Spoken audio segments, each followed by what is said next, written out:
Today we're driving the 2024 Toyota Grand Highlander. The last time I drove one of these was out on the island of Hawaii at the first drive event with Toyota. And I've spent all week with this 2.4 turbo, all-wheel drive, limited. And it's quite a nice vehicle. Let's walk around it real quick. We'll talk about what it's been like to live with, and we'll take it for a drive and give you guys some driving impressions. We've got a very lovely rainy winter day here in southeast Michigan. A little bit too warm for some snow, but still cold enough to feel a little bit like winter. We've done a pretty extensive walk around on the Grand Highlander before. Basically what you need to know is this can tow 5,000 pounds. It makes 265 horsepower, 310 pound-feet of torque. That engine, that 2.4 turbo, is mated to an 8-speed automatic transmission, and it's actually a very nice powertrain. It's kind of the middle child. There's the Hybrid Max, which is the most expensive option, the most powerful option, and actually is a little bit more efficient than this. And then there's the 2.5 liter eCVT engine that is the most efficient and the least powerful. That's actually what we have in our 2021 Toyota Highlander, and we really do enjoy that powertrain. This kind of sits in the middle here as being a kind of a nice do-it-all engine transmission combo. It's not the most efficient. It is the least expensive. It's been nice to live with. I think really though you're just kind of giving up some fuel efficiency here compared to the 2.5 CVT. But if availability is a bit of an issue right now, this actually might be a really good way to go because it is a very torquey powertrain. It drives really nice. Toyota's done a great job tuning this, and it almost makes me not miss the V6. So the Grand Highlander is really all about interior space and room. Most people who are going to be buying these probably don't really care that much about the powertrain. They just want something that can haul around the kids, haul around the family. And I've got to say, the Grand Highlander is just one of the best vehicles to do that with. This limited all-wheel drive comes in around $50,000, just a little bit shy with MSRP. And you can expect to spend about 50 grand for a Grand Highlander. Starting price is a little bit lower, but chances are with some options, that's about what you're going to be spending on one of these. A little bit more expensive than the regular Highlander, but a little bit more usable in here too. That third row is actually a decent space. You can get back there a little bit easier with these captain's chairs, pulling the center console out, or you can just fold everything forward nice and easily like this. There we go. And get back there from the rear passenger door. But once you fold it all back, I'm 5'10", and I feel pretty good back here. This is great. No major complaints in the back of the Grand Highlander. We've got cup holders, USB ports, a little home here for the second row seat belts. That just makes me happy so it doesn't rattle around. And I've got to say the build quality in this Grand Highlander that I've been driving this week is a little bit better than the pre-production Grand Highlanders that I spent time in Hawaii. A lot fewer seat rattles. Everything just feels a little bit tighter and more buttoned together, which is nice. Second row, I mean, you've got good seat adjustment here too. And there's a numbered system to folding these seats down. So here's one, pull this lever, that brings it forward. Pull the second one, that brings it down. And then this third lever, you can slide it back and forth. I like that this is all just physical. It's easy, it's mechanical, it's quick. Once you get accustomed to it, you could have this seating arrangement changed up in no time. Behind that third row, you have a decent amount of cargo space. You could put a stroller back here. That's about it though, not a ton of room. Pull down that third row of seats and you get even more cargo space though. That's good to see. Look at all that room. Just slightly more again than the Toyota Highlander.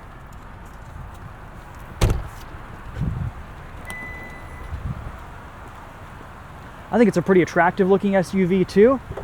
Kind of looks like a big Toyota RAV4.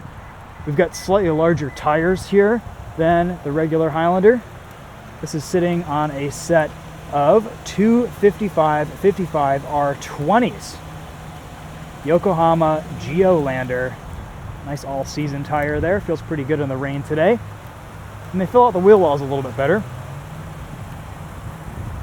This is a bigger vehicle, but it doesn't feel cumbersome or too large on the road. And unlike the Toyota Sequoia, It has a usable rear space, and that third row is a bit more of a comfortable place to be. As a do-it-all SUV that can tow a little bit, that's decently fuel efficient, this is rated for 20 miles per gallon in the city, 26 on the highway. I actually think this is a pretty respectable option. It's maybe not as sporty as some of the competition, but it does the family crossover thing about as well as you could ask for. And as a Toyota, it's comfortable, it's very refined, there's not a lot of sticking points with the interior, all the controls are physical. It's wanting me to talk to it after saying Toyota. The infotainment's very simple, it's responsive, CarPlay connects wirelessly, Android Auto, same deal. You've got lots of storage here, drive modes, but no one who buys one of these is going to care about that. Eco, normal, sport. There's even a rock and dirt and mud and sand mode. And of course, this 2.4 turbo actually has a mechanical connection to that rear axle, unlike the hybrid powertrain, which is just an electric motor back there. So you might get a little bit more off-road capability here. About 8 inches of ground clearance, a little bit more than that. Let's take this for a drive. We'll see how it does on the road. Looks like rain is letting up here a little bit. It has a good turning circle. It feels maneuverable and easy to place in tight parking situations in cities. I have great visibility all around me.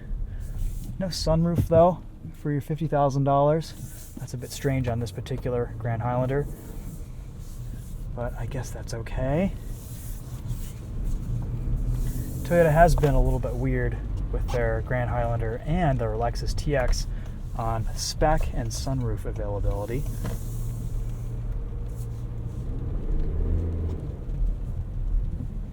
This 8-speed 2.4 turbo combination is just so smooth. It is very nice to drive. Again, I would kind of be hard-pressed to pick this powertrain combo with how efficient the hybrid is with the 2.5 liter and the eCVT, and with how refined the Hybrid Max is with that extra power. That is a really nice powertrain too. But honestly, you kind of can't go wrong with any of these three options. You just have to pick what's in your budget, what's available in your area, and you're not going to be mad about driving this around. It is a very nice driving experience. It's reasonably quiet. Tons of torque here, 310 pound-feet of torque. The engine tuning, the gearbox tuning is perfect. No complaints about that. It drives great. Brake pedal feels a little bit more natural than the hybrid would. This is an honest drivetrain and just a very easy car to live with and drive on a regular basis. Heated ventilated seats, a heated steering wheel that will just roast your hands off, easy climate controls, quick access camera view, nice clear cameras, even in the wet. They're staying pretty dry today. A couple different views there. Nice big infotainment screen. I mean, this kind of delivers on all the fronts. You've got auto stop start, a button to turn that off if you so choose, traction control, hill descent control, a snow drive mode. I mean, it is all here and very easy to use. 2 seat memory settings too.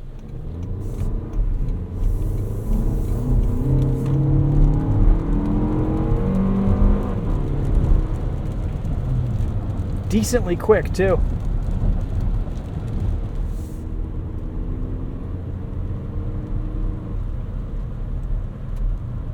Basically, what you need to know is that this Grand Highlander is an improvement on the regular Toyota Highlander in just about every way. It feels a little bit nicer, it drives a little bit tighter, it handles slightly better. They've just gone through and refreshed and updated everything here, and it does drive really well. That's not to discount the merits of the regular Toyota Highlander, but again, Toyota's just revisited this platform and made some improvements on it, and everything that they've done has worked out really nice. One thing that I did have a little bit of trouble getting used to ergonomically this week was this adaptive cruise control system. It just isn't a very intuitive button layout, but once I learned how to use it, it became second nature, and now I know exactly what I'm doing. But it's a bit strange because Toyota went from one of the best cruise control button setups that I've used on any car in the last 10, 12 years to something that's a little bit more confusing and I think would challenge the average consumer when they first get into this vehicle. I really do miss the cruise control stock that they used to have, but it looks like those days are about over. It says lane centering.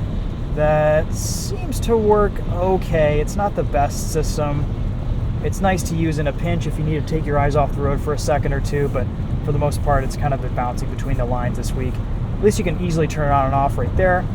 This is how you enable and disable cruise control with this button right here. You can choose between an adaptive cruise mode and just traditional old school cruise control that just goes whatever speed you set it.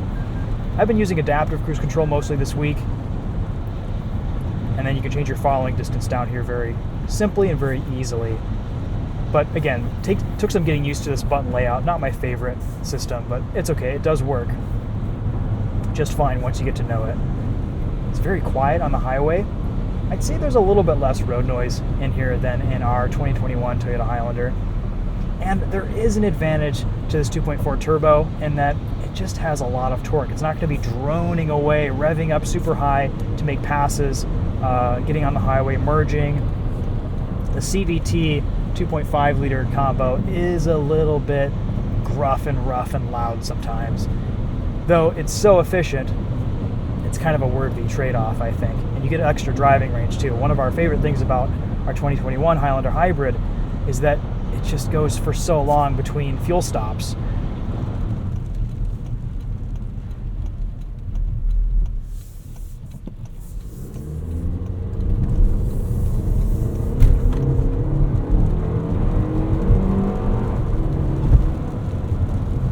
It's actually decently quick.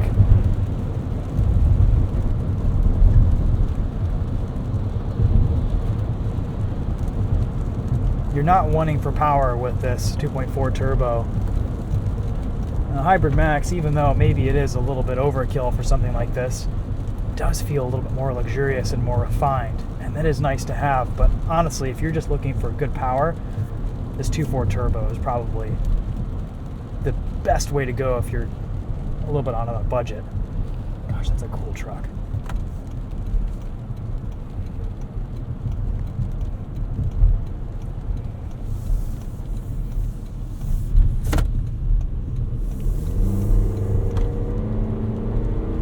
I like how it shows when your brake lights are on here in the gauge cluster. Those two little red lights pop up. Toyota isn't doing the best job with their wireless charging these days. Their charging elements just aren't grippy enough, and there are no bumpers to keep your phone in place if you go around a corner at any higher rate of speed. So the phone is mostly on the charging unit if you're driving conservatively, but if you're on a back road, you're merging onto the highway, going around an entrance ramp, it's a pretty high probability that your phone's going to slip off the wireless charger, even just slightly, going over a bump. I wish Toyota would improve on that design. It's not a very good design. It's not something I can rely on. If you want to charge your phone in this Grand Highlander, you pretty much have to commit to a cable connection.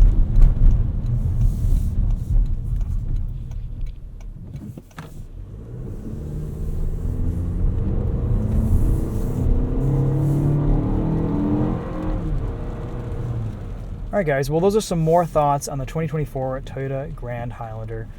For the most part, delivering a very predictable experience behind the wheel this week. I mean, this is a product that really does do a very nice job at being that big family hauler and kind of giving you everything you want out of a modern day crossover in this class. I think that $50,000 price point is a bit expensive compared to what stuff like this has cost in the past, but we're seeing a lot higher prices from Toyota. And when you're comparing this to something like the Toyota Sequoia, which is in the 70s or 80s, actually makes this look like pretty good value. And for what it offers, the versatility, the long-term reliability prospect, there's really just a whole lot to like here, and very few things that I dislike about this car. It's a pretty good overall win. And that's kind of what you would expect from something like this, building on the success of the Toyota Highlander and just adding a little bit more room for those families who need that extra third row space. Makes this a pretty solid alternative to something like a minivan, which just isn't as popular of a body style these days. Anyway guys, that's going to wrap up my thoughts on the 2024 Grand Highlander Limited all-wheel drive. Thanks so much for watching. We'll see you guys in the next video. Take care.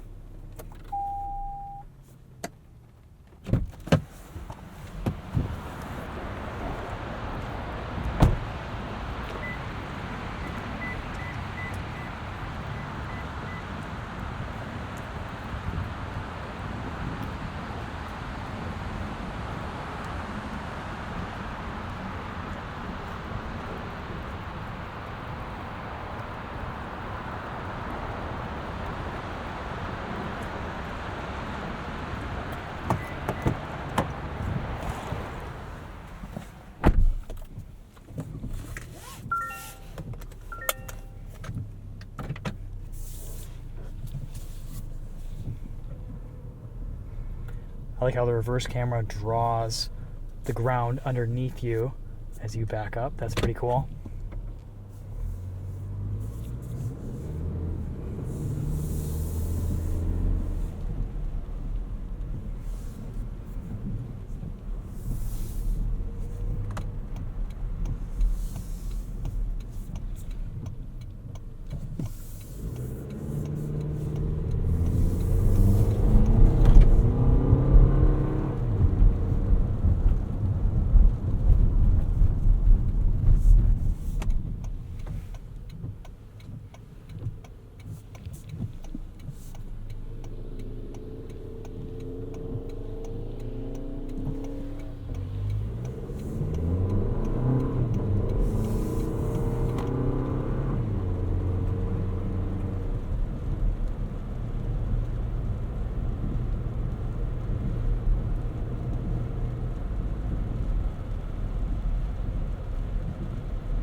Zero rattles in this interior. That's awesome.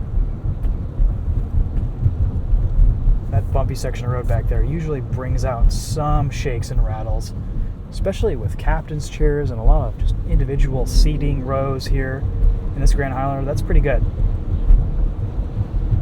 I know Lexus spent a lot of time really tightening up the seat mounting points in the TX, but to see some big improvements on rattles and NVH in this Grand Highlander over the standard Highlander, at least our 2021, is really nice.